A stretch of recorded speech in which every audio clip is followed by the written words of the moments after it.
The scene was dead anyway. A music scene lives, a music scene dies. The stories, however, are immortal. The scene was dead anyway is a look into the lives, communities, and music scenes that helped shape an entire generation.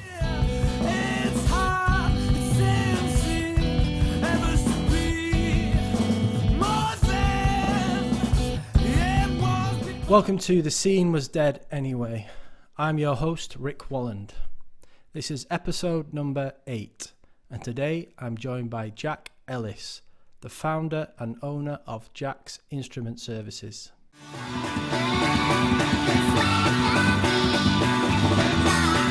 Welcome to the show, Jack Ellis of Jack's Instrument Services. What's up? Hiya. How you doing? Do you want to Good, thanks, cheers, give us a little intro, tell me about yourself, what do you do? Cheers, Rick. Thanks for having us. I'm Jack. What do? I fix guitars. So I've got a very small business that I set up a few years ago now. And basically the business is all about fixing, repairing, restoring guitars. So that's my day in, day out.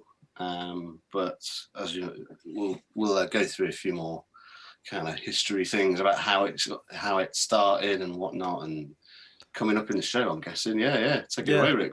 What should we do? What's the first question? Well, so I guess we could start with you. You're from Leicester originally, and you are actually long-time friends, mutual friends of two of my previous guests, Tom Fable and John T. Aldridge. So we can maybe fit in how you met them, and going back to Leicester, you grew up in Leicester. How was that? And yeah, sure. Are you going to be fact checking against Tom's stories? You know, make sure we're back at the same place. Exactly. It's like, not that to the different Tom. Yeah. Tell me a bit about what it was like growing in from your perspective. We've had Tom's and John T's a little bit, and So Leicester's cool. It's fine. Yeah, that's where I'm from. Same as Tom. Tom Fable, that is, previous guest. But I mean, it's a cool place to be and stuff. It's loads of amazing food, very multicultural. Why I'm in Manchester though, it's a bigger place and stuff like that. But I think really it's all to do with moving out and cracking on really, and making your own way and things like that. And my excuse was to go and study music, really. So that's probably the reason I left. But I've got a lot of. Well, let's talk a little bit about what kind of stuff you were listening to early on, and when did you start going to shows and playing music? Because you are a musician as well as a technician. Props those, yeah. So cool. Started really getting into music properly at school. So we're talking year 8 onwards. Actually, when I met Tom Fable, I don't know if you could give him credit for me being interested in music entirely from that, but met my good friend there who I've known for many years since. Before that, I'd started learning guitar at primary school. My dad plays, and I thought, see if I can do that as well. It looks cool. So I applied to have lessons at school, and it was kind of like extra homework, really, to be honest. So you've got your little bits and bobs, and then you've also got to learn tunes and perform them really awkwardly at school assemblies. So it was a bit of a chore for a while, to be honest. Yeah. But then I actually started enjoying music.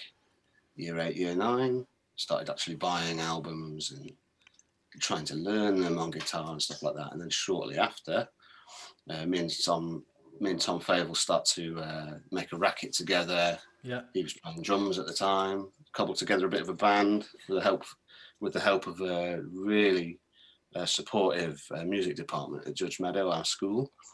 And so, big shout out to Anne Flower, the music teacher who stayed behind after hours for listening to us play awful music. Legend. Anne Flower and John Broadhurst. They were the guys at our school that put up with us.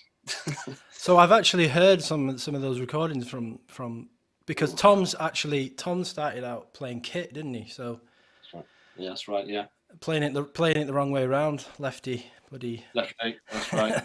And I Yeah. heard some like was it like some Rage Against the Machine covers and Yeah, I feel sorry for you. It felt great at the time, of course. You know, you think, yeah, we're gonna make it. So you start thinking big things like, right, if we're writing songs, who owns the copyright and stuff like that, you know.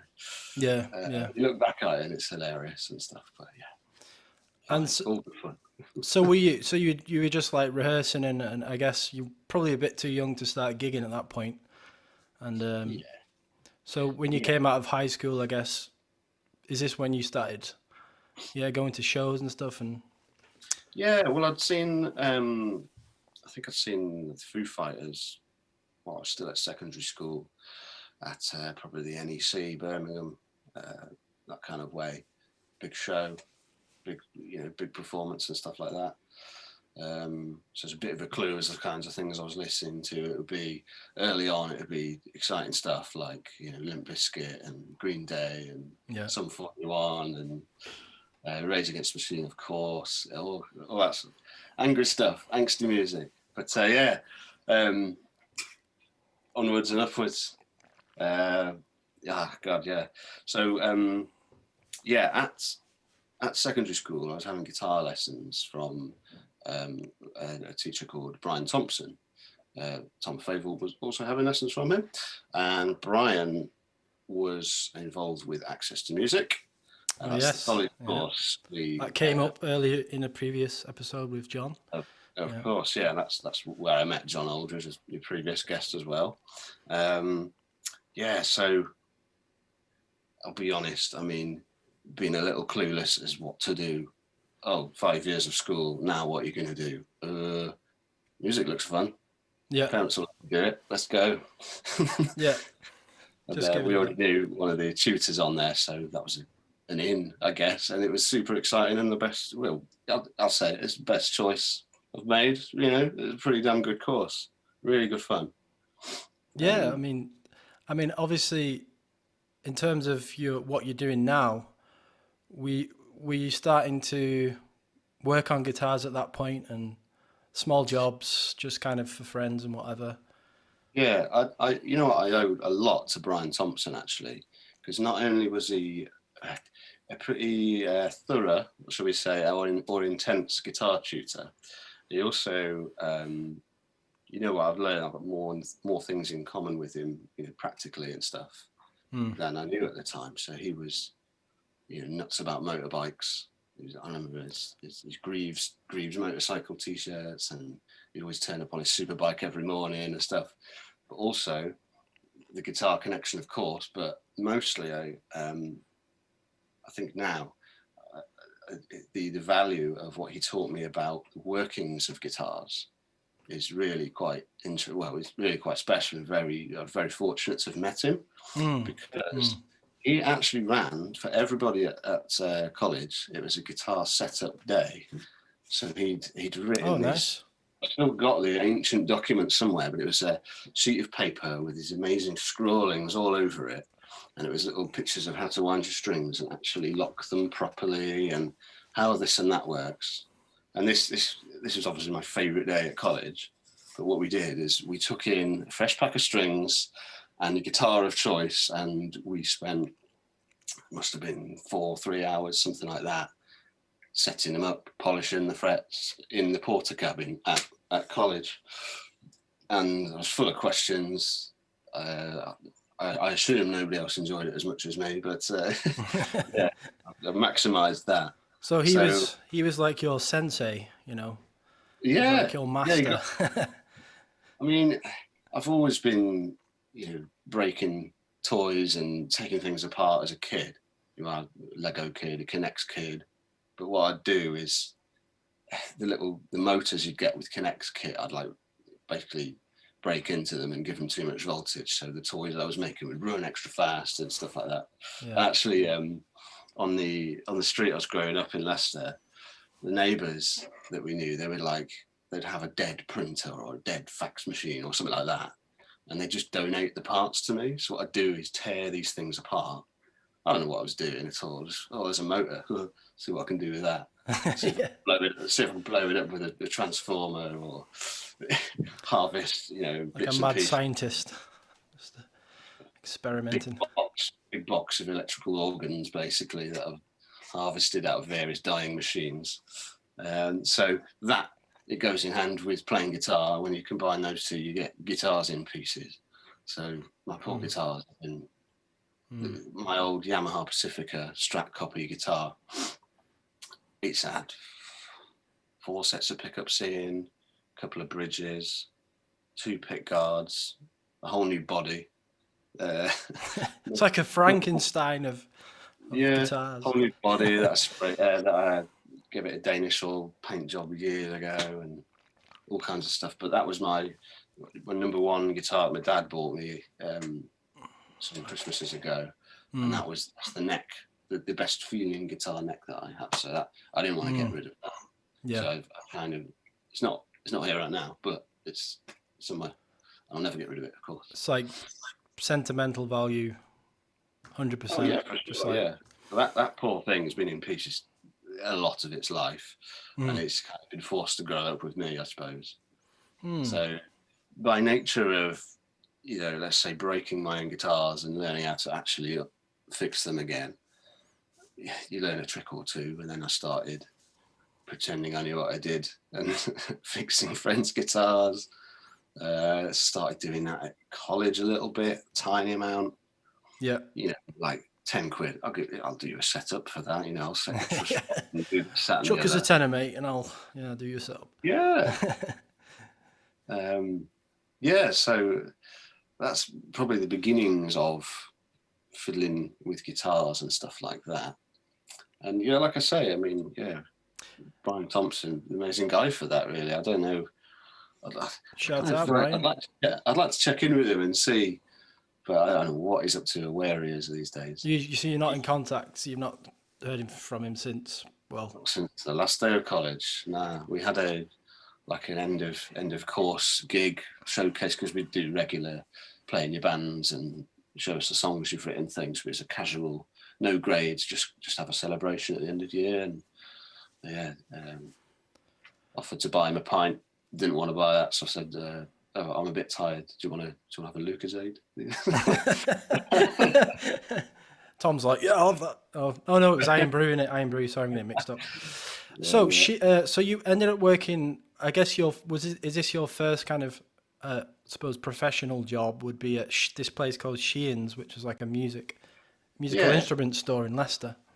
Yeah, well, I did a bit of guitar tutoring at the famous Clive's Music in Leicester for a bit, and then I ended up leaving that, and then, don't forget this, I worked at BHS in Leicester as well. Yeah. Clip that. Did that for a year, and then so I had my good friend Josh Myhill. I used to be in a band with him, Just Norris, years ago in Leicester. Great fun.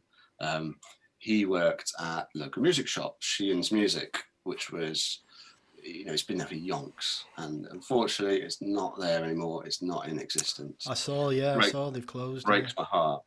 And so Josh and his brother Joel Evans, they both worked there. So I obviously know those guys quite well.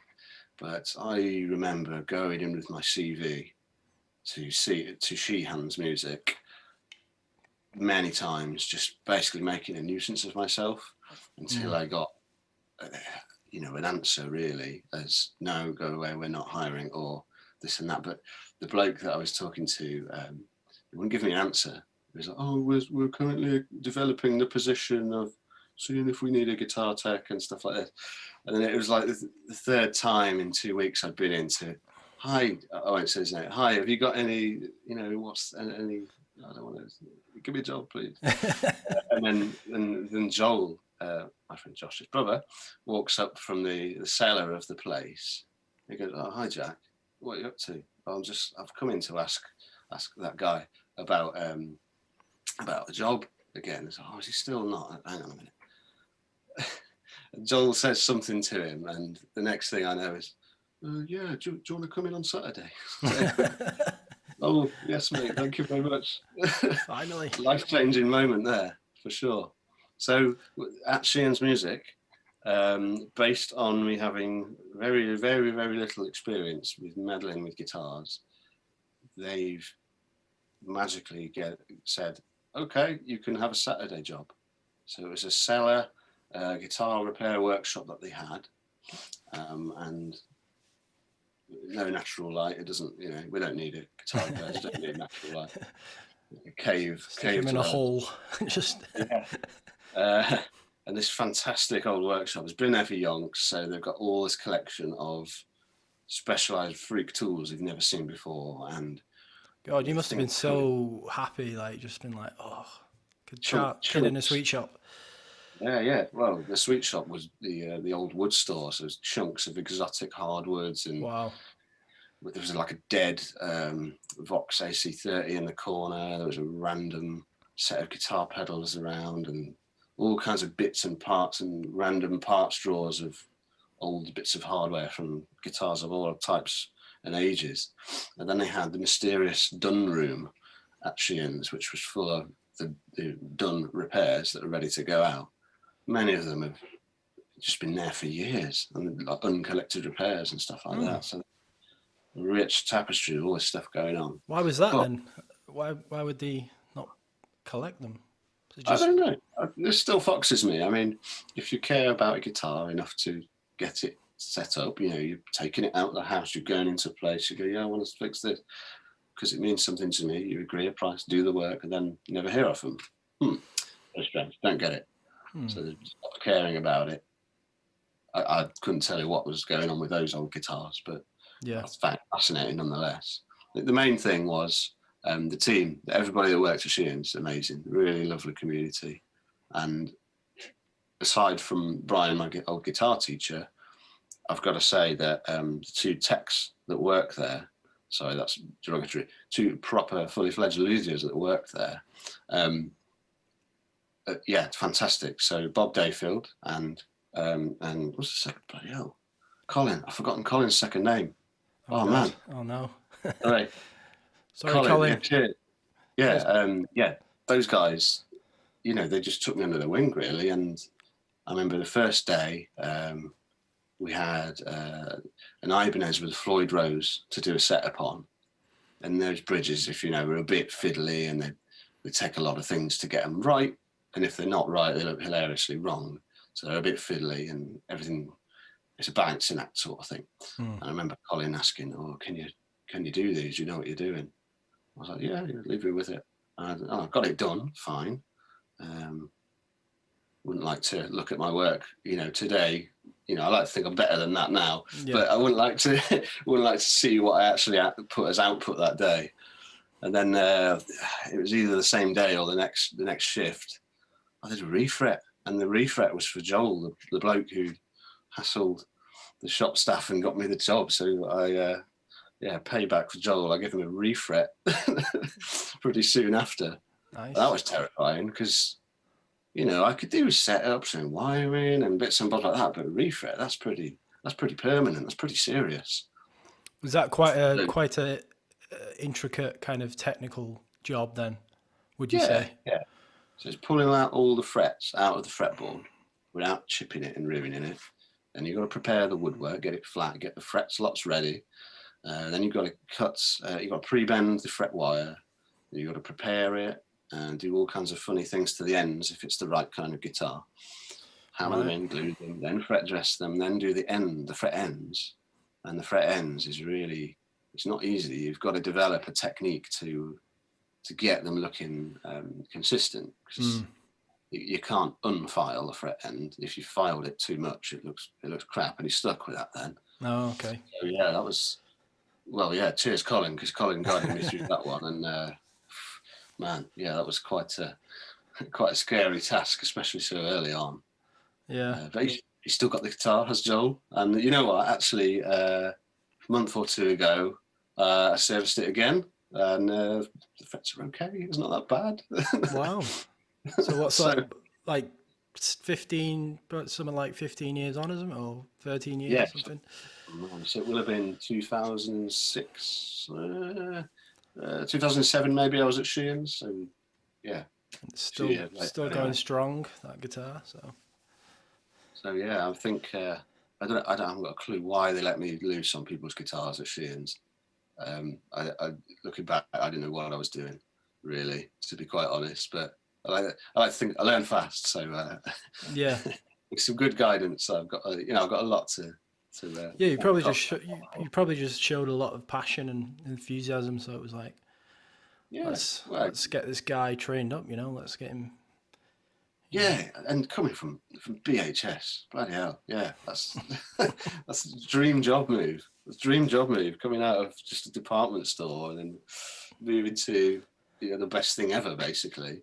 And it really was. It was awesome, and the whole crew there was brilliant. And some years later, they moved shop a few doors down, and I helped them out with the refit of the new workshop. And basically, I kind of made myself handy and ended up with more and more hours there. It was hard to leave, if you know what I mean. It was really hard because I thought, I better, it's time to move out. And I've heard good things about the PMR course in Salford. I didn't send it. Tom Favel had gone there a year before, the scout, so he'd seen that it was all right. So I decided to after working for only 1 year, only 1 year at Sheehan's I worked. So what happened then? Why didn't you carry on then? Well, it was uni time. I thought, let's give this a shot. So I hung around, at this job that I really liked, and it was, I thought uni was going to be all that and this, so it was quite hard to leave. Yeah. And in a way, would I do it again? I don't know. I think I probably would have stayed at Sheehan's. As you know, Rick, already, that I didn't do the full 3 years at Salford Uni anyway. Right, yeah. And maybe that's because I'd left a job that I really, really liked. And as soon as I'd done that, they need someone to fix guitars, so they got a couple of new people in to sort that out. Cedric and Jim. So yeah. So moving to Manchester then. So how was that for you? How did you find it in the first year or two, and how did you feel about it? Yeah, fascinating. So yeah, I wasn't Manchester to start with. I was in Salford, repping Bramall Court again. Oh, you know what? Actually, hang on one sec. So I found this earlier today, which is one of my first ever flyers, Jack's Instrument Services, and I stuck this in my student halls. And the idea was to, say who I am. So it says, "Hi, I'm a student on PMR1, living in Bramall Court. I trained as an instrument repairer at Sheehan's Music, based in Leicester. Special student prices." Wow. I do that. So there you go. It's got "Talk to me" on MySpace at the bottom. MySpace. Yeah, guitar set up £25. That's no longer valid anymore. Man, yeah. So that was the origins of your Jack's Instrument Services, was the yeah. And I thought, if I call it Instrument Services because I can do a banjo, Yeah. I don't want to say guitars, but it's not a great company name, if I'm quite honest. But I kind of got stuck with it after a while. Yeah. I probably should have said, Guitar Setups Manchester as the company. It was something clever like that, but yeah, whatever. I'm stuck with that now. So yeah, cool. Keep it.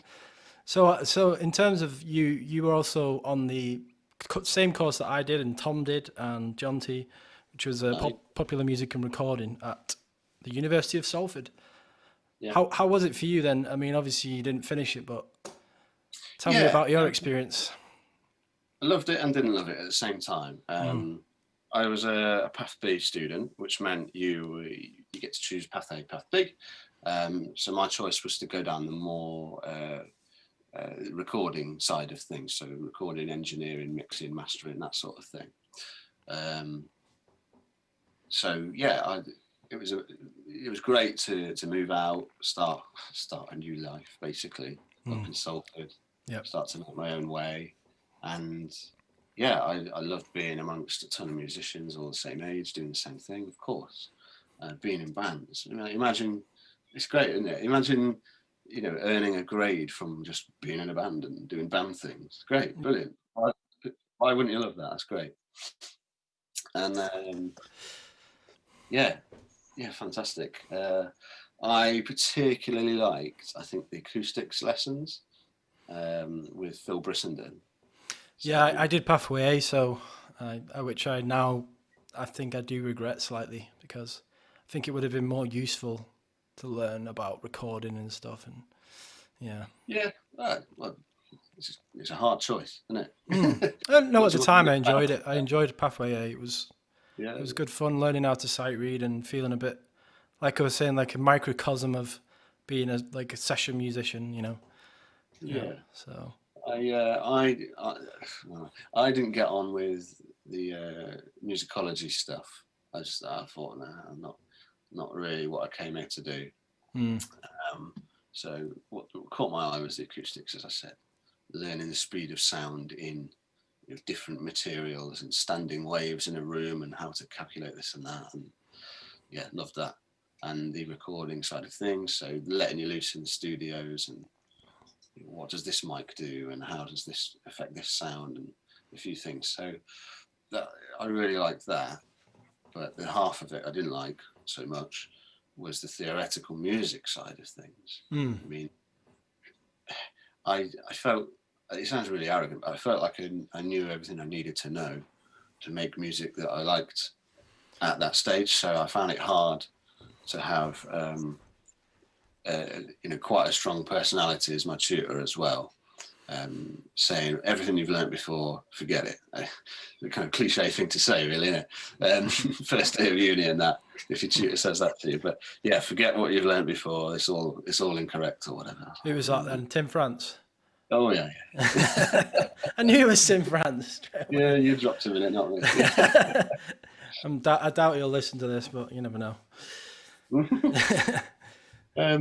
Yeah. So I don't know. I thought I don't want to speak too badly of it or anything, but it wasn't quite for me. And I think my main gripe with it was it's called popular music and recording. We weren't learning popular music really. It was tricky, jazzy, snazzy music that is more measurable, I suppose. Academically, because with theory there is actually right and wrong answers. When it comes to taste and creativeness, that's really hard to grade, and any art student is going to say the same thing. Yeah. I did exactly this and it's brilliant, but I got a crap grade for it. And you don't need a qualification in music to write a hit. I don't know. It wasn't quite. There wasn't enough recording in it for me, and there wasn't enough popular music in it for me. So popular music and recording felt a bit, So that combined with having a taste of something I already liked, a job and career that I really liked already, I thought, you know what, I'm going to ask about deferring for the second year of it, and then just didn't go back after that. So, yeah, not I haven't got sad memories of it or anything like that. In many ways, I wish I'd continued on and had a blast for another 2 years. But so coming up to I mean, basically when you left the course, was this around the time that you started? You had your little, because I remember it quite vividly, the little workshop that you had in your house in Salford. Yeah. Okay. Cool. So I thought, right, I don't want to go. Nothing wrong with Leicester. It's fine. I just thought I don't want to go back home. Nothing wrong with my family either. I just thought I've started doing this now. I'm going to keep doing it. So yeah, I thought, right, I've got nothing to lose. I've got a bit of experience and I've got a bit of a job working at the Ape and Apple where Jonty worked as well. So I've got a bit of income if I pocket money guitar setup stuff doesn't work. So I thought, well, let's make a go of it. And so my dad a couple of years before, I'd started a firewood company in Elcombe in Gloucestershire. So I guess kind of unwittingly, I thought, I've got to copy that sort of thing. If you can make a company or whatever, I can do it as well. In fact, yeah, let's do it. Yeah. So I thought, right, if I'm in Manchester, I've got some musician friends and know a bit about this, and let's crack on and see what I can do. Had a selection of tools and stuff already. So yeah, I found a house for rent in Salford on Coronation Street, which was £200 a month. Amazing. that really helped. That is so cheap. That really helped, yeah. And the good old Stacey at the Ape and Apple pub was, I was begging for shifts sometimes and stuff like that because I couldn't make my £200. It just started from there. And I think my oldest job sheet, I write a little docket job sheet for everybody that comes in. It's my friend Nat Mason. Mutual friend. 12-string, I forget which brand it was, 12-string acoustic for him. Still got it. Don't know why I've got the old paperwork, but I have somewhere. And I think the thing is really, it's an ethos of, work hard and keep, you're building a name and you're building a reputation, and if you do a good job, most people have got more than one guitar like this. Yeah.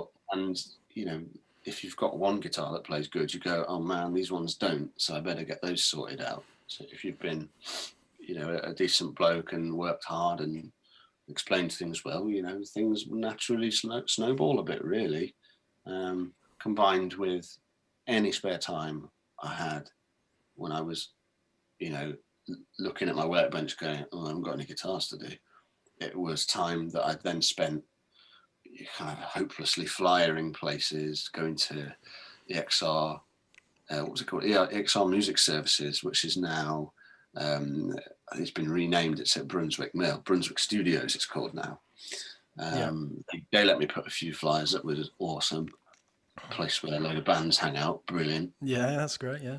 Yeah, and any other time I had was really spent building my aged website, which I still have, filling it with photos of, right, this is how you do a simple setup, this is how I make a bone nut for it, this is how I do some pickups, all of that. So I, shared a ton of info on there, and by nature of it being interesting and useful, it kind of generates, it's its own advert, if you see what I mean. Yeah. So yeah, that aged site, yonks ago, built by my good friend Joel Evans, once again. Still going strong, and most of the framework is exactly the same, to be honest. So yeah, a bit of a plug for jacksinstrumentservices.com. Go and see for yourself.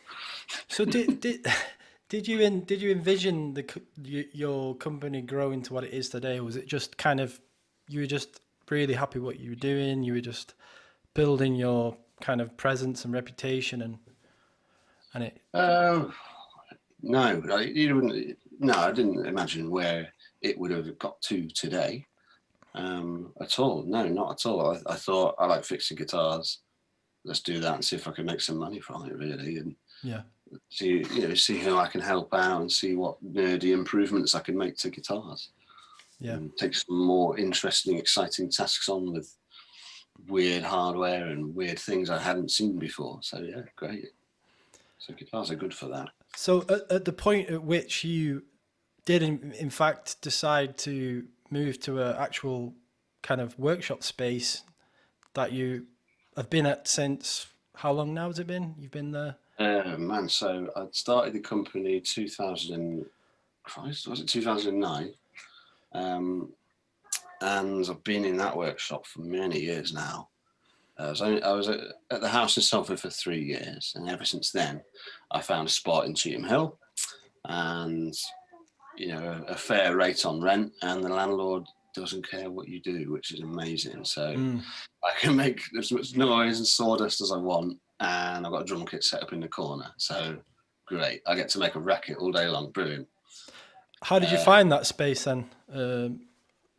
My ex found it bizarrely. She found it because I was thinking, I need a space.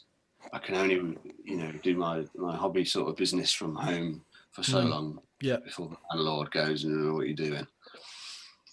Which all these people come in and out, and it's like a drug dealer or something.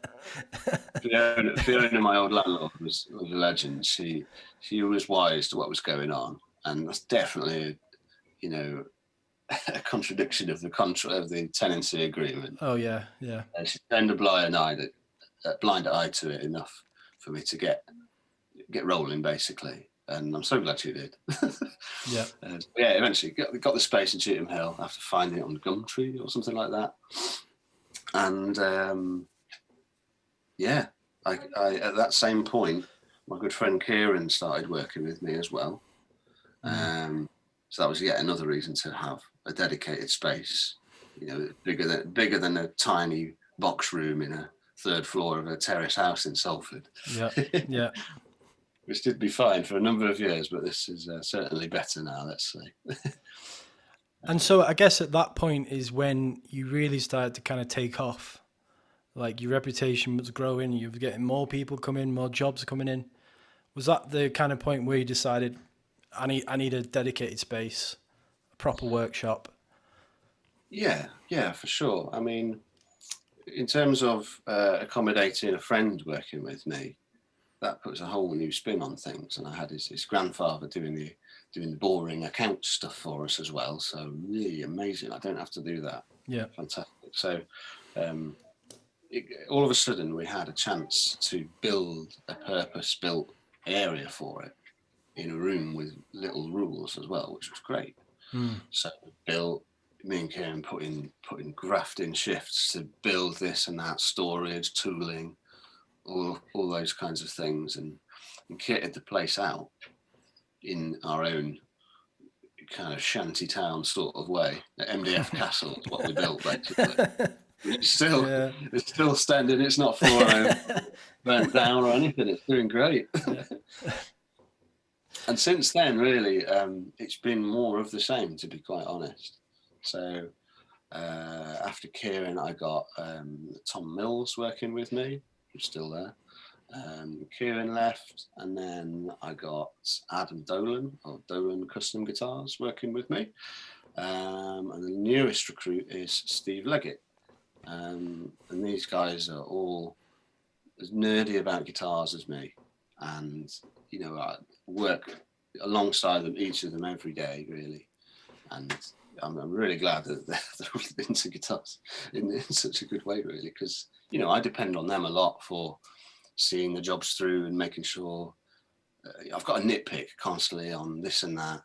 And, rightly so, really, you've got a lot of trust when someone leaves a guitar with you, a prized possession of hundreds of pounds. You've got to make sure things, are catered for, fully understood, fully sorted out and handed back in the right budget and price and their timescale, really.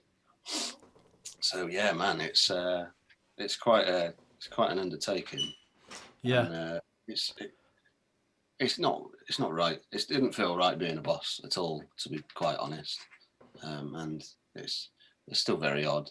I just immerse myself alongside those guys and try and do the same things that they're doing. But there are unique tasks that fall to me, and usually it's the not working on guitar stuff, to be quite honest, like ordering stock, sorting out tooling, building a bit of the room, or invoicing and payroll and all the boring bits and bobs like that. And there's a few Jack only sort of tasks that will happen as well. But to be honest, most of those guys are the same capability as me. Yeah. Everybody's got their own different strengths. That's Was there some initial anxieties when you did start to employ people, and it was like, obviously you want it to be done to a certain standard, and it's like you have to kind of allow yourself to trust other people to do. Yeah, definitely. It's horrendous. It's a horrible feeling. Yeah. Because you want these guitars done right, and you can't do everything yourself. You can't even just quality check everything. I can't pick up every guitar and quality check it. There's just not time enough for that, really. So there's so much trust that has to be established, and if it would not be worth me training somebody, that's only going to be with me 2 years or something like that, because you know what, you never stop training, really. You never stop learning, I should say. And if I had a new recruit again, it would probably take, well, on average, it's about 3 years, 2 years before you can leave them alone with, a menial task like a fret dress, to a reliable degree, under their own steam and stuff like that. And I know that sounds a bit picky and stuff, but, consistency is really important. So, I mean, people, the guys that work with me now, they've been there a number of years, and I'm thankful for them, because there's no way I can handle all of that workload alone. Definitely not. And thanks, boys. Yeah, I suppose it got, when it gets to a point where your reputation's, really increasing and you're getting more and more jobs, and you can't do it all on your own. You've got to. Yeah, I mean, the phone rings and let's say Adam answers. It's kind of potluck as to who's nearest the phone, and they go, "Hi, Jack's Instrument Services, Adam speaking." "Oh, hello, Jack." And it's like, over and over again. They always think it's me, which is dead funny. So I get loads of credit for jobs I haven't done. So, right, okay. Not really fair, is it?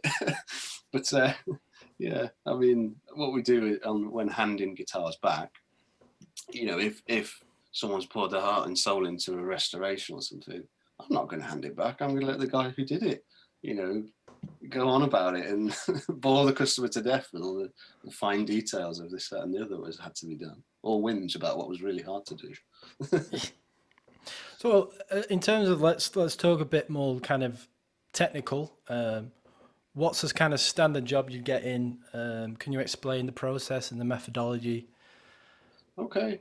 Well, the kind of standard is a bread and butter sort of job. So that would be an advanced setup, as we call them here. So the advanced setup's it's a package of tasks for your guitar aimed at getting it MOT'd, essentially, playing and driving right. So the advanced setup starts out with a fret dress, which is where you get the whole neck. I'm going to grab a neck here, some pointed stuff, yeah? Yeah, okay. He's just showing us, he's got some guitars on the walls and he's going to show us. I'll do that one. Okay, so... fret dress. That big old neck's got to be straight. Now, it's allowed to do that, a slow curve, that's cool, because your string vibrates like that. Yeah. An elliptical pattern, so that's cool. But what you can't have is the fretboard going and doing what it wants and being uneven. So the commonplace way to sort that out is to do a fret dress, where you grind the tops of the frets with a big long precision beam, and then you have to sort out the fretwork afterwards. So you have to regrind the top of the crown of the fret and polish it up and make it look like you didn't do anything, basically, make it nice and shiny. Okay. So that's the first stage. And then you have to do a few things to do with lowering the action. So that's setting the truss rod, which controls the bend in the whole neck, dropping these fellas down here. So at the nut, each of the slots in the nut there need cutting down. Very important for the action. And then you've got a variety of different bridges and whatnot on guitars. So this part, where is it? If I point to it, that bit needs setting in a variety of ways. It has to be just the right height. It has to be just the right position, so the string intonates correctly. You might have a tremolo, all kinds of things. But then we've got pickups as well to worry about. So they have to work, not crackle, and give you nice and cool different sounds. Yep. And then they have to be the correct volume, which involves usually moving them up and down to be nearest to the string, just like a microphone or an amplifier. So there's a whole host of things that usually go into it, and most guitars have got sum it up with them. Yeah. So it's kind of like a full, as you say, like a full MOT, just give it a good old... Yeah. It's, I suppose, think about imagine if you had a tour that seems a bit bizarre these days, doesn't it? But imagine if you just finished coming off tour in your band and your guitar was covered in beer and bits of blood and gaffer tape and all that, you know. That we're right at home with sorting that stuff out. That's a sort of average task. And you know what? Guitars are made of wood. They're a big, long, skinny bit of timber, and the strings mean that's constantly under pressure. They're going to wander and go awry a little bit. So a setup is what keeps us going, really. That's it. So you need to be having like a fairly regular setup. Yeah. Maybe like, how often would you say, if you're a kind of busy musician, for example? It depends on how much you wear it out and how much bad things happen to it. So if you store a guitar in a cellar, it's not going to be happy because it's cold and damp. Wood don't like that. It'll go wonky on you. If you're taking it on tour and abusing it, other things are going to go on it. So you're going to get sweat, rusty stuff. You're going to get electrical failures, that sort of thing. So it's tricky to say because it depends on use. But for some guitars, it can be 6 month job, really, you know, before something needs attention. And many guitars are fine for absolutely years. And the other thing is standards. So if you're picky about stuff, you need, you know, a really low access strength and shred like a beast. Then you're going to need to keep on top of it, you know. So yeah, sometimes it's the quality of the guitar which helps. Sometimes it's the price of the guitar. And you know what? You can get a really expensive, technically awful guitar, which I had to bite my tongue when I'm booking things in like that. And you can get pieces of junk that play amazingly and don't need much work, you know, that cost. There you go. Guitar. Yeah. So, yeah, it's really, you never know what's going to be in the guitar case, really. So what? Don't be looking at these like these are all perfectly set up, by the way, because have you got any horror stories? Any jobs that came in you were just like, impossible? there's quite often a few things that are, you know, unattainable for a certain budget, maybe, or just unwise, or sometimes there's jobs where, you know, it's a guitar that I care greatly about, even though I've only just seen it. I'm like, oh, that's amazing. Where'd you get that? And then they want to bastardize it and route a big hole in it and put this ridiculous hardware in it and stuff. And I've had to say, just don't. You're not allowed. I'm not going to do it. To a couple of people. Just don't do it. Yeah, I mean, I've had quite a trying day today. I'm working on a 70s Telecaster Fender Tele, and it's one with a fretboard which is lacquered. So it's in for refret, where you pull the frets out and replace them. Now, the problem with this one is that the frets are tiny, really quite soft metal, and very short and buried in a lot of spray lacquer. So they've been really fastened in, if you like. Oh, right. And another peculiarity about these particular frets is they're bizarrely installed sideways, which is a real weird thing. You have to remove them sideways, so you have to get the neck. Normally, you yank them, pull them out that way, and hammer them in that way as well. Yeah. These ones, you have to go hit them from the side, and they go like that. So that's a bit of a you never know what's going to happen sort of task, particularly given its age, value, and you know it's okay because it's quite an old guitar, so maybe it's the way they designed them. Then I don't know what was the thinking behind that. It was meant to be a time-saving effort. At the time, Fender were bought out by another company, CBS, and they tried to make a few things a bit cheaper, and this was one of the methods, questionable methods that happened. Nobody puts them in sideways, really. It's madness. Anyway, so it was going well. So I started in the middle of the neck, a bit of an inconspicuous area. I didn't want to start with the last fret or the first fret, try and cover my tracks if something does go wrong. You've got to use this little hammer and little specialised centre punch techniques, knocking the basically stone carving. It looks like attacking with a little hammer. Got 5 frets in, and it's going pretty well. Yeah, they're coming out quite clean. Yeah. And then there's just one fret which is just attached in a totally different way, and it's not shifting. And I had to make a mess of it. It's horrible, but luckily I wanted the whole fretboard to come out clean, which means I can pop some new frets in and it'd be okay, and it'd still be the old lacquer and look cool and stuff like that. But it just, this one was just so low that there was no way of extracting the fret without making the dog's dinner of the lacquer. Really annoying, That's a because I shame. kind of hoped that I'd be able to get away with it. But I'd spoken to the owner at the start of the job and said, look, I'm going to aim for getting these out, you know, retaining the old 1970s lacquer. That'd be great, because it's got some patina, it's got years of grime on it, all this sort of stuff. But I'm going to have to sand it off because it just looks too ropey. I'm going to have to go the long way round and pull all the lacquer off and install the frets, then spray it all again and try and get it a bit like it did. So I'm a bit annoyed at myself that it didn't go that way, but, you know, call it a horror story, personal horror story, really. I guess every so often you'll get a job like that where it's just not happening. You just got to try and do the best you can with what you're working with, basically. Yeah, that's it. Yeah. Is there any jobs that you've got in that you were super proud of, that you think about now and like you're like that came out beautifully? Yeah, I like some harebrained sort of invention-y sort of things. We've got a legendary customer called Vic, and he just lets us go nuts on his guitars. It's great. And I'll tell you about one of the ones that Adam did that I'm super proud of him for.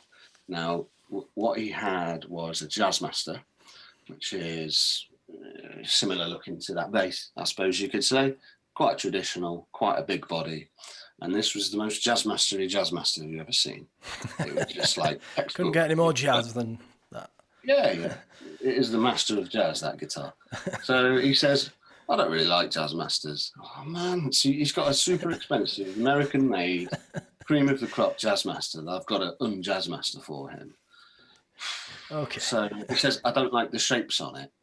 So, you know, akin to that jazz bass there, you've got all these curves and whatnot, and there's holes underneath it, so you're a bit stuck with them. But he says, I want to change the way it looks and make it not a Jazzmaster. I hate Jazzmasters.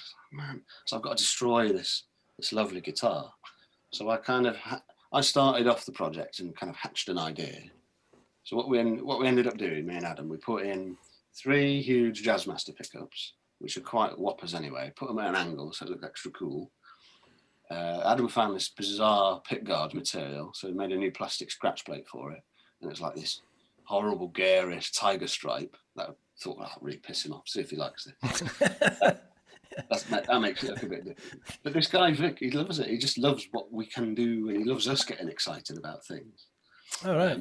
And here's the cool bit. So I thought of an idea of putting an echo box in the guitar, and then I probably got distracted doing other stuff.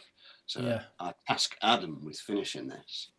So what we do is we get an echo box pedal and basically circuit hack it, rip all the controls out, the ins, the outs, the power, the LED, foot switch, all of that, get the bare guts of the circuit board, and Adam spent hours and hours and hours hacking into where the each of the controls goes, and then creating a new auxiliary control for it, which was on the surface of the guitar. So this poor guitar now has got a whole new set of pickups, total usual work on the neck, getting it all nice and playing lovely. It's got a freakish pickguard, but it's also got a secretive delay box, which is built into the metal bridge at the bottom. And what you can do as you're playing it, I'll demo again, so a bit of imagination required. So we've got our controls for the echo box built in here, so you can play, and then go ding, ding, ding, ding, ding, ding, ding, and bring the echo in and out and mess with the time and stuff like that. So sick. Cool Doug reggae effects and all kinds of stuff. But we set it so it can do sound on sound feedback. So you make a noise, so and it gets louder and louder and louder, and you can freak around with the little time controls and all stuff like that. That sounds amazing. Yeah, little sliders in here. So Adam really, I would have given up, I think, on the echo pedal, because cracking the circuit was evil. It was a nightmare job. Yeah. Those circuit boards are not made to be messed with at all. And he did it. did it. I don't know how, but it's all the guts are hiding under the pick guard. You can't see any of the ugliness. And then we got the glorious controls there, and yeah, like that Adam. was really proud of that one. That was really good. So Adam got his black belt. He's now become the sensei. Yeah. So the next time anybody asks for that, I'll go, right, off you go, Adam. You know all about that. He's like, oh god, I wish I didn't do that job Yeah. now. Oh dear. So that's a brilliant one, because that was all I did really was to kind of kick it off and come up with a preposterous idea of a delay pedal mounted in the guitar somehow. I did see another job that you did. Mm-hmm. That was also kind of like an effects pedal that was integrated into the kind of body of the guitar. That was a different one. Was that the Sunburst Epiphone Les Paul? Yes, that was cool. I like that. That was my doing, that one. So the owner, Harlan, his name is, big shout out. He said, I want to get some synth sounds out of my guitar. So it's been done before with, the Matt Bellamy Chaos pad and Fuzzbox built in, and a variety of other amazing tech.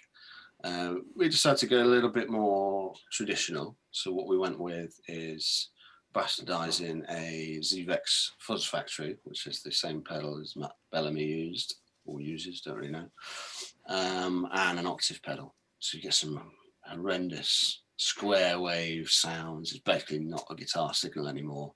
And the cool thing about that pedal is that it self-oscillates. So what that means is you can crank up some controls and it's making its own squelching noises.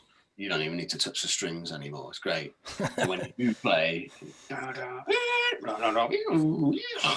you make all these silly noises. And I had particular fun in getting these things working, but also just obviously okaying it with a person first, drilling a huge hole in this guitar. It was great fun. Fed it into this ridiculous machine I've got, an overhead pin router, and just chomping away, an enormous space of material right in the face of the guitar, just for future guts to go in. And I quite liked keeping the guitar very traditional and just having this real, illegal thing in the guitar. And I had good fun designing it. I think I started the design of it with the knobs, because it's all about having cool knobs and stuff like that. So I thought, I need to get some Moog hardware on here. So I got the cool Bakelite knobs with silver centers, and I managed to find an XY controller from a drone controller. And I started with the right things, I think. Cool switches, cool knobs. I wanted to get some lovely orange rocker switches, but I couldn't find the right ones that I needed. As Moog as I could get, basically. But yeah, that came together real nice. It's totally ridiculous guitar. Very fun. Yeah, it was great, man. So as covered early, we talked about, you are also a musician, and what kind of music are you playing these days? You've got a few projects, but you're also now a fully fledged tub basher as well. Drummer. I'm learning. I do guitars. I fix guitars. There's only so much guitar you can stomach, I suppose. Yeah. I thought, let's do some drums. I've got a long history of arsing around on the drum kit at school and always fancied it. So I thought, one of the bands I was in fell apart. So I was like, oh, right, let's start something else and switch instrument while I'm at it. Jump ship. I mean, in the old band Mysterians with John, we'd all put it together and we bought half a drum kit. Anyway, so it was there at the workshop as our Mysterians rehearsal room. So I commandeered it and it just expanded from that. So yeah, I thought, right, there's a whole new territory to explore and learn about all the sounds and all the elements of it and what they do and how you make this sound better and this sound worse and that sort of thing. Yeah. And I realised how varied the drum sound can be. So your kit, Rick, is going to be mentally different to mine, and not in it's just different specialities, really, isn't it? I suppose. Yeah. And so what I'm working on at the minute. So me, my good friend Andrian, my good friend Jerome, and Adam from work. We're in a band called Good Grief, and we're trying to make music. At the minute, we're trying. It's socially we're not. distanced. Yeah. Oh yeah, I mean, I've been doing a few bits and bobs using Dropbox and Logic with Andrew over the last few days. Actually, just trying to get some momentum back. What kind of music do you play? What kind of style is it? Genre? Snazzy Snazzy. stuff. Yeah. So right, For it's the non-musos. yeah, snazzy wussy jazz stuff basically. And so what do? We've got kind of Andrian supplying some the smoothest guitar sounds you've ever heard of. I would call it very tasteful, but for instance, my dad will be cringing and go, Jesus Christ, about it. We've got Jerome on Jack? We've got Jerome on sax, playing the lead lines, getting the snaz up front. We've got Adam holding it down on the low end. And I'm trying to not do traditional jazz. I'm trying to do more hip-hop-y, sort of big beats sort of stuff. And admittedly, definitely overplaying. You're always playing hip-hop beats. You finally got in a band where you can play hip-hop beats. Yeah. Any space go in, put some ghost strokes in. It's the rule. Can't have too many ghost notes. I don't know, yeah. We're doing kind of jazzy, hip-hoppy bits and bobs without an MC. So he's totally instrumental, trying to keep it not so complex.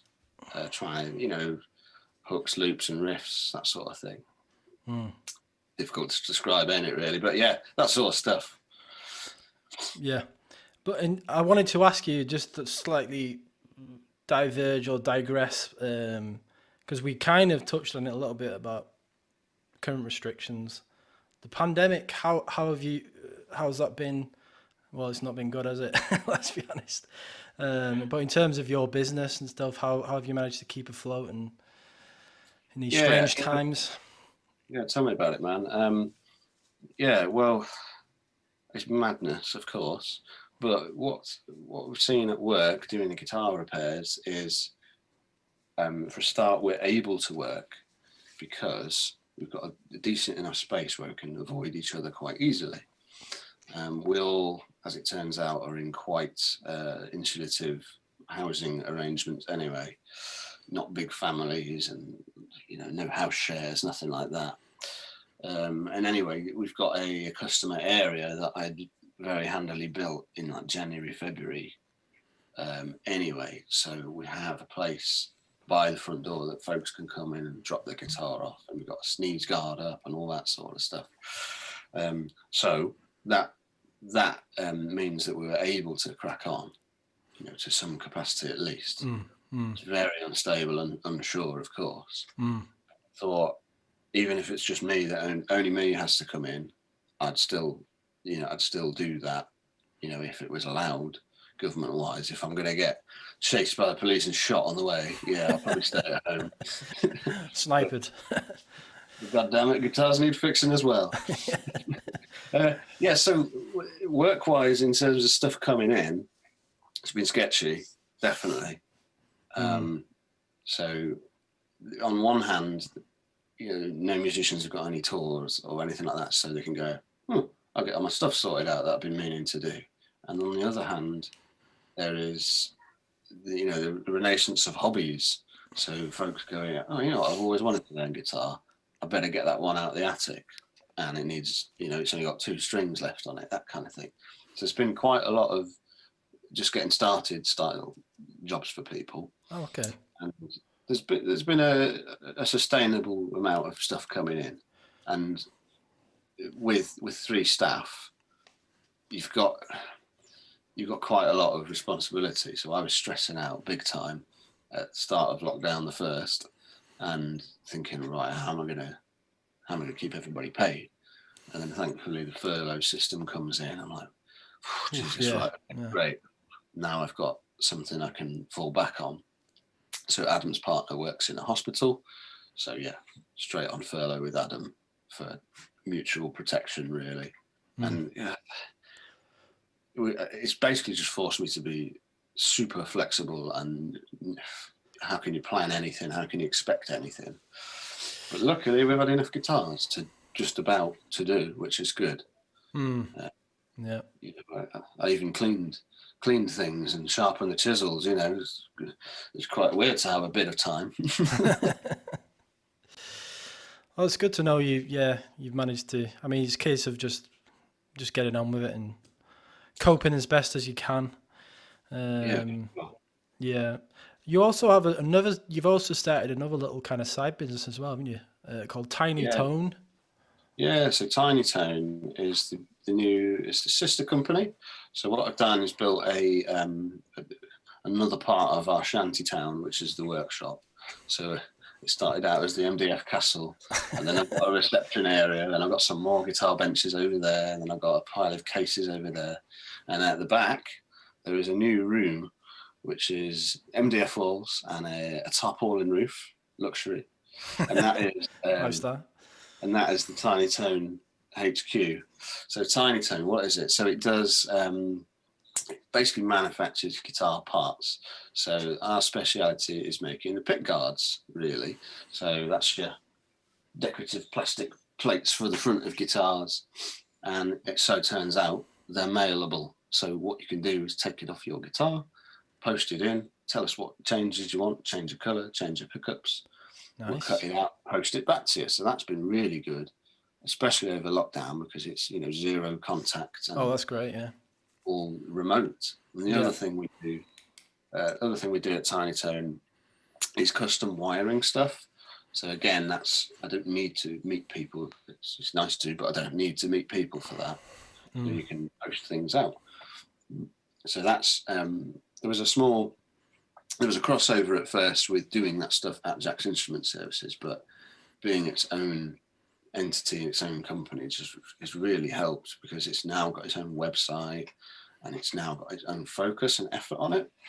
And it's definitely, it's not repair, it's a manufacture side of things. So it's definitely very different.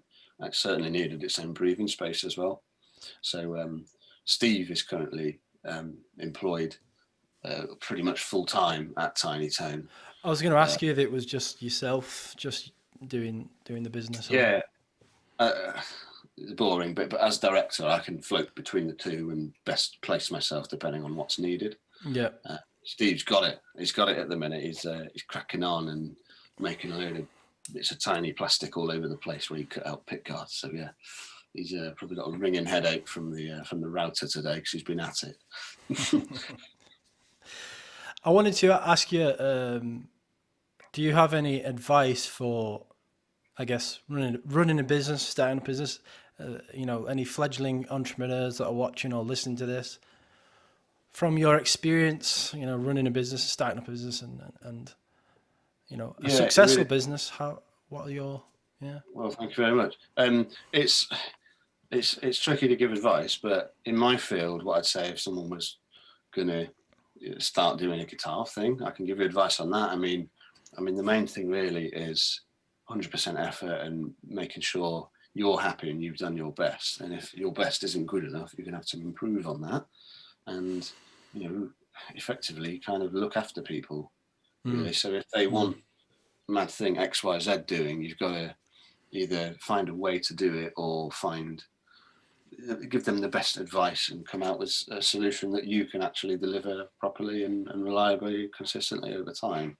A bit of a tricky one, really, but I think in the music-y world, it's quite easy to be not so professional because it's easier to be a bit lax and lazy with things, or informal, I think is the word I'm really looking for.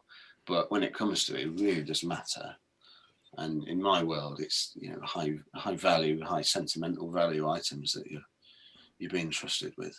Like I said before, I'm a fidgeter, so I need to be doing stuff. If I have a weekend, I don't really know what to do with it. So that's what I've got motorbikes for, because if you buy old motorbikes, they break and you need to keep fitting parts to them.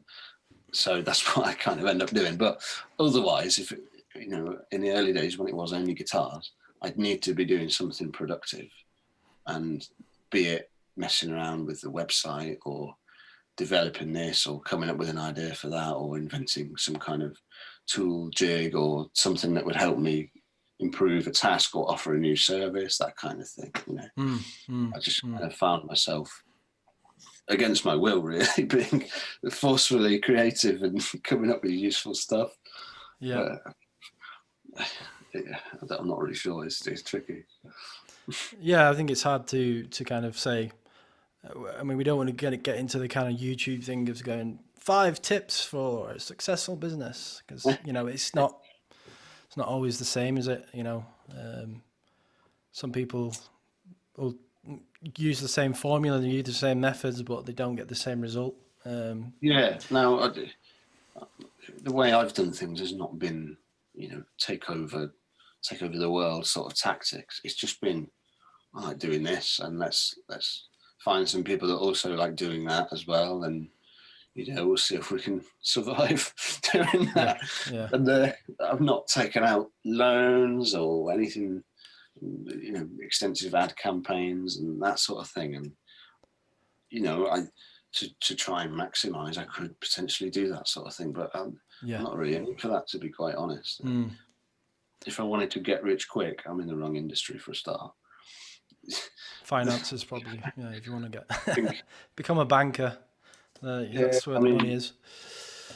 Enough, cash to keep yourself happy, but if you enjoy your work life, that's what it's all about, really. So that I suppose is the main focus, which it is hard to keep track of that sight sometimes, but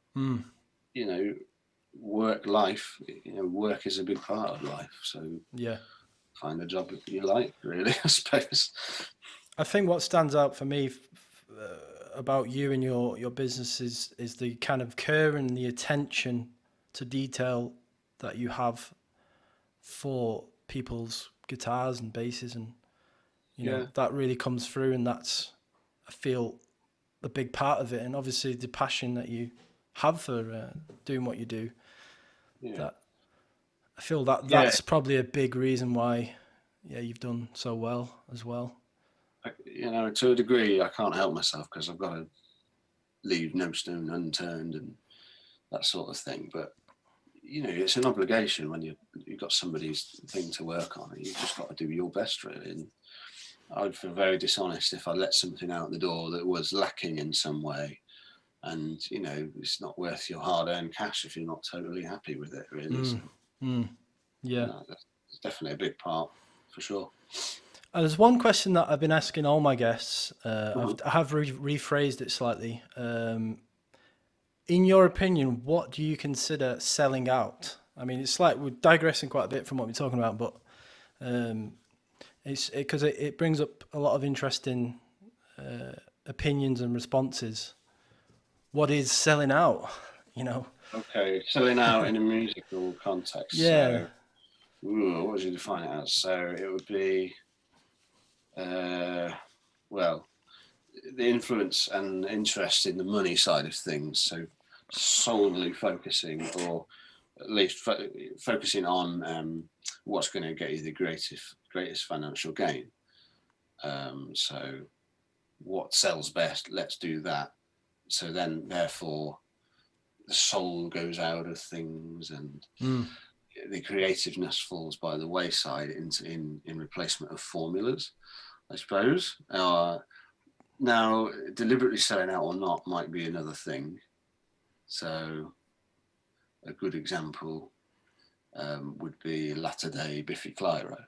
I don't know if they wanted to become, ultimate everywhere sort of band, especially compared to their old thing, but did it happen organically? Did they go, oh, I'm sick of being broke, let's make some money, who's in? Yeah. I couldn't say, but I know Tom Favor would say they sold out. Yeah. So what constitutes selling out? Focusing on what's the best monetary gain at the expense of your roots or your creative focus, I suppose.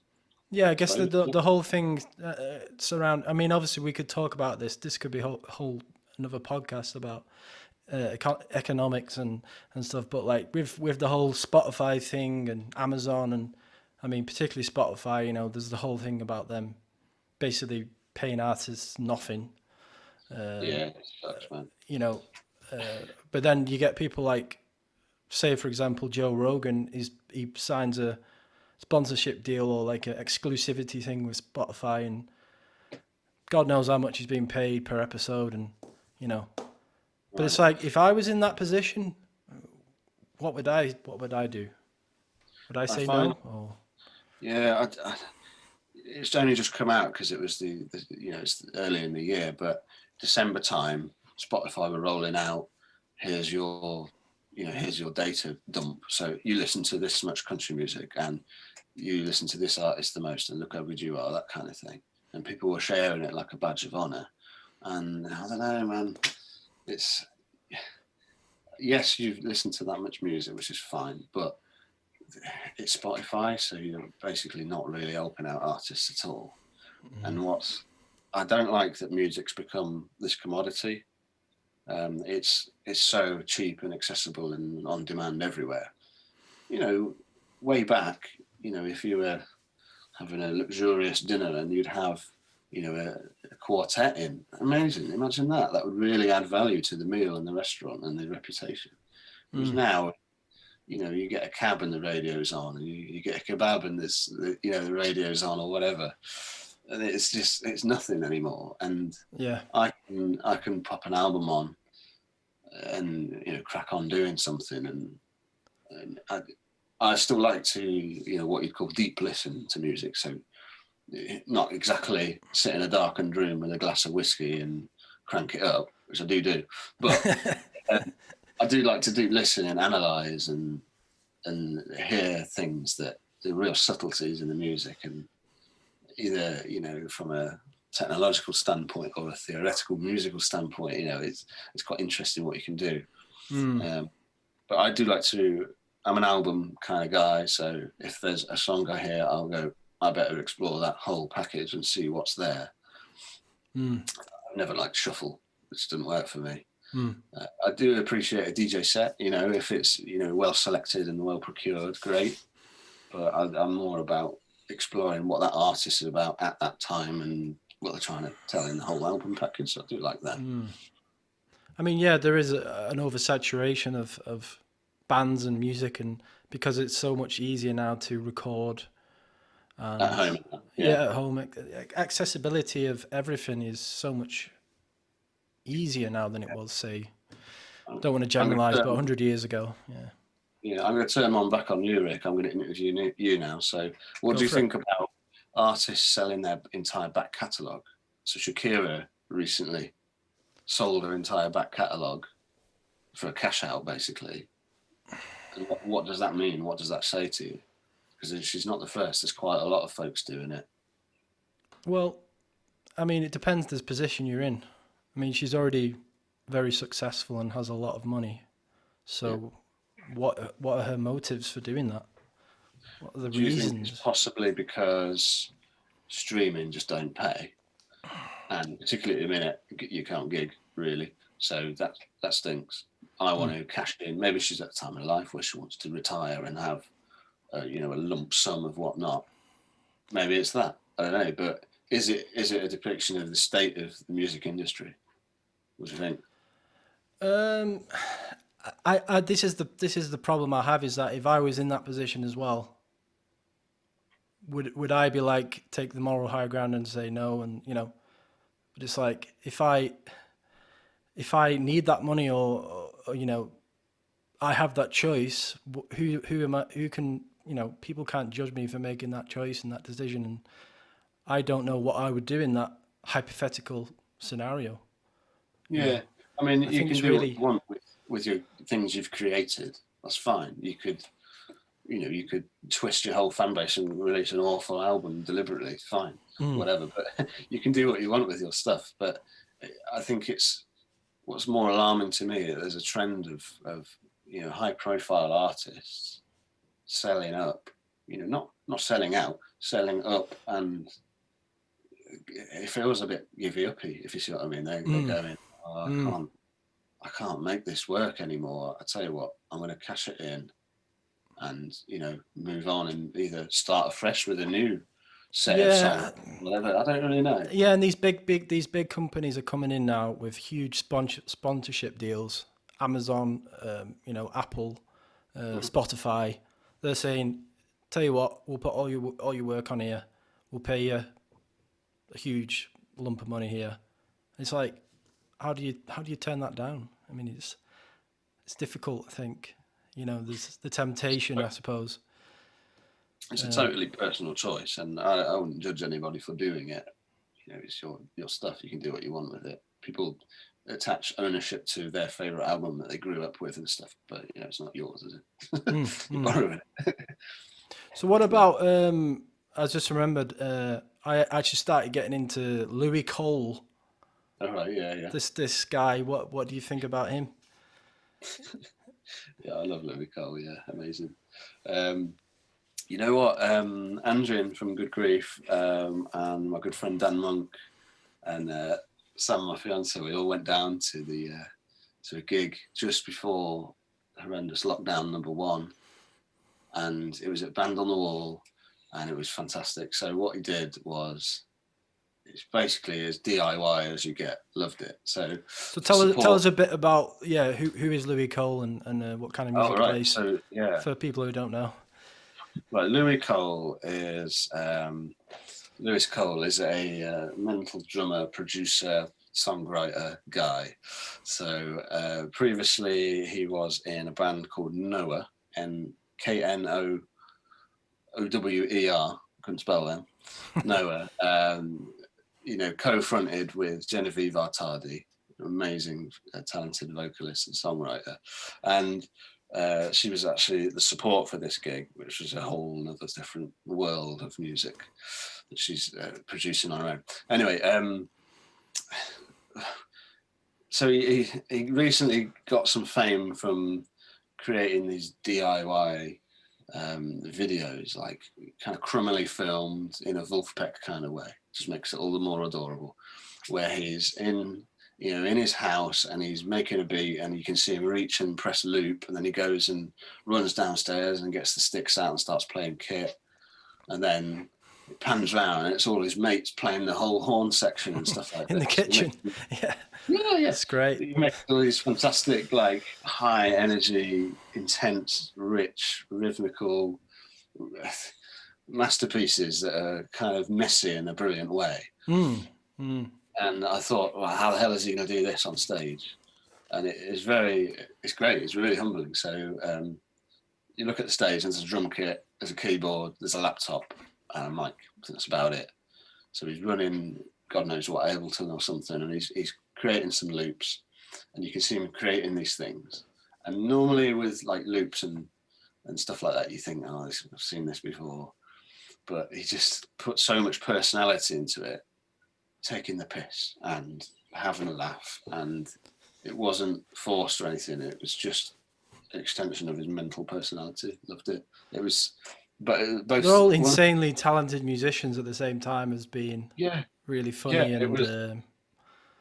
yeah. Yeah, it was a kind of like, how can you absorb all of this and study this from a nerdy point of view, but also how does this amazing music make any sense, and how is it? Yeah, I don't know. It was one of both the most interesting gigs I've been to and one of the most funny gigs I've ever been to, and also one of the most intense gigs I think I've been to as well. It's great. And shortly after that, I went to go and see Sun, the doom metal band at Albert Hall, which was amazing as well. It's a good come You heard down of from them? yeah, no Sun, yeah. Yeah. Yeah. Oh man, that 10 out of 10. That was fun. That was amazing. That gig. I've been So told by a friend to go and watch Sun, and I'm so glad I did. so let's go back to that question before quickly. Say Louis Cole, right? Yeah. Virgin Mr. Richard Branson comes along and says, "Hey Louis, I've got this deal. Do you want to sign on the dotted line? It's X amount of money." What would you do? I mean, could you say no to that? Would you say no to that? Would it be kind of wrong if he said, "Yeah, man, because I'm gonna, I'm signed and I've made it." Uh, why not? It depends on your hopes and dreams, doesn't it? You know, if you're really struggling to get by, which I'm not sure it is, if you've got somebody asking you, do you want to make loads of money, then that would be okay. Yeah, I think really. I mean, who's to say what's going on in the guy's life and stuff like that?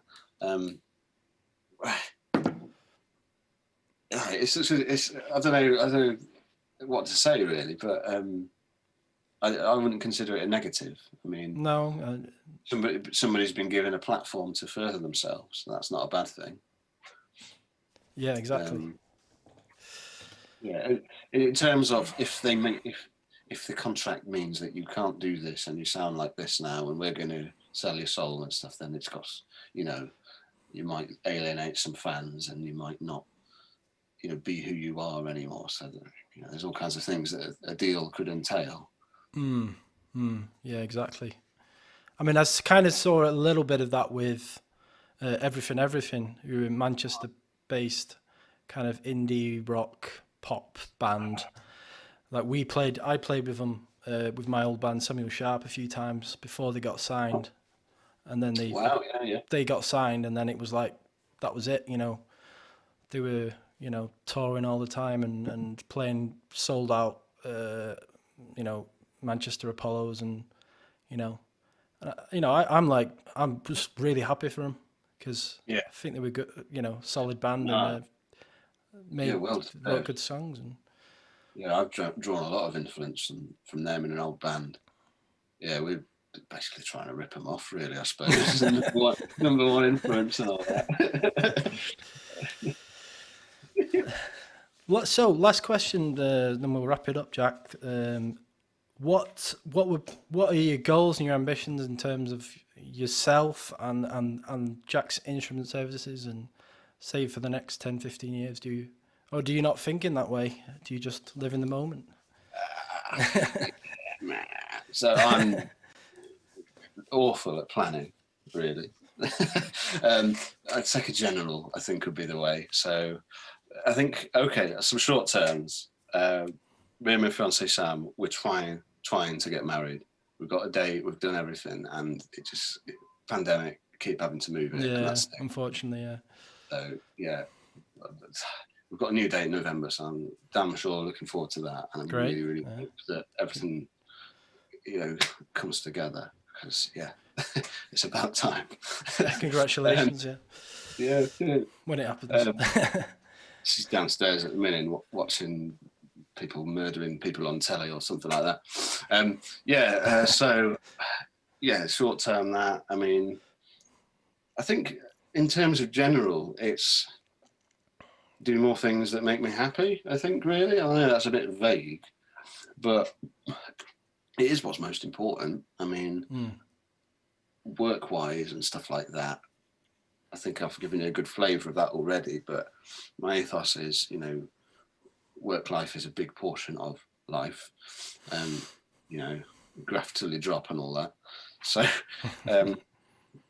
continue doing things that I like, and if that gets me enough money to get by, fantastic. That's all you could wish for. Yeah. How much money do you need? How much you don't need to get rich to enjoy life. So I think I don't really want to keep expanding business, if I'm quite honest, because there's more important things than that. I think what I've realized maybe over the last 5 years really is the importance of time, like the value of time. I was just going to mention that, actually. Yeah, it's a weird heavy one, but I mean, if you're grafting too many hours a day and you've got no free time because you're burnt out or whatever, what's the point? I mean, I feel that it's something you learn as you get older. You're like, time is the most valuable thing, in my opinion. Now, like, we're not old, but we're in our 30s now, aren't we? So and having time for someone is all the more valuable, really. And folks our age is the age you're meant to be, blasting all the time, really, and doing everything while you're young and sprightly.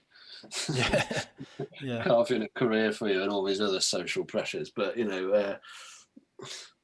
I think time, yeah, it's a totally valuable one. So I could see myself, disappearing and just getting by, self-sustaining and looking after, simple life, simple life.